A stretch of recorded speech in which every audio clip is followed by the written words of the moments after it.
So now that COVID is behind us, we see somewhat of an impact on the housing market. The government has furthermore seen the light and wants to regulate the housing market more. In this video, we'll tell you more about what the regulations are that the government is planning and what they have done so far to the housing market. Hi, I'm Kimo from Expat Housing Network, and we help internationals find a home and feel at home. I'm going to share more about renting or buying in the Dutch housing market in all of the videos that you'll be seeing on this channel. So, the government has seen the light and is planning on regulating the housing market more. What the results are of the regulations are yet to be seen. So it's very difficult to say if it's a positive or negative what they're planning. I do think that the actual attention on the housing market is a good thing because it might get out of control otherwise. Let's start off with the things they have actually already implemented in terms of regulations. Well, a lot of those things are tax related. So what they've initially said is they want to focus on the housing market for home buyers. And what we've seen is that the last couple of years, a lot of investors have bought properties instead of people that are actually looking for a property to live in. So what the government has done is they've implemented two tax laws. One is that they've increased the taxes for property investors from 2 to 8%. And the second one is they've decreased or actually created an exemption of transfer tax for people that are looking to buy a home if they're a starter. So those are the things that are tax related. The other thing that they implemented was a WOZ point cap. So if you decide to rent out your property, you have to figure out if your property is a social housing property or if it's a deregulated rental property, which allows you to charge whatever you want.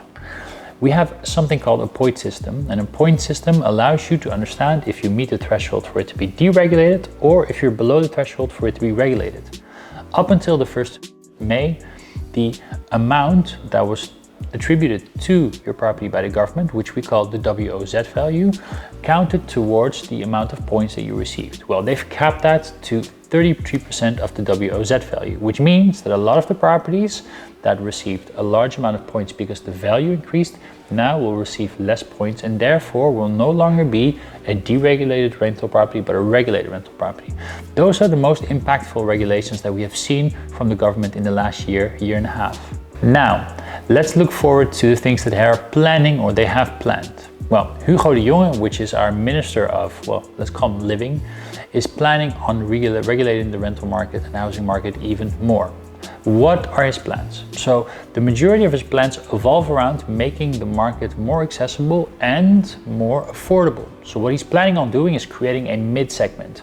Up until now, like I mentioned, you have the social housing segment, which is up to 600 or 763 euros.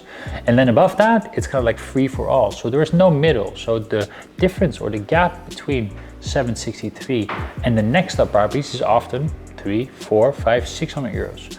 What Mr. Hugo de Jonge wants to do is create a mid-segment, and therefore he wants to create a point system that goes in thresholds. So up until now, the threshold's been 143. If you're above that, you can decide whatever you want. What his plans are is to create one threshold up to social housing, and then another threshold for mid-segment, and then maybe another threshold for decide whatever you want in terms of rent. That is his first plan.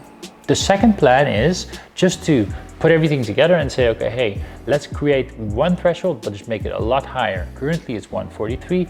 He's actually thinking of putting it up to 185 or 200 points, which means that we suddenly have a very big and large amount of regulated rental properties.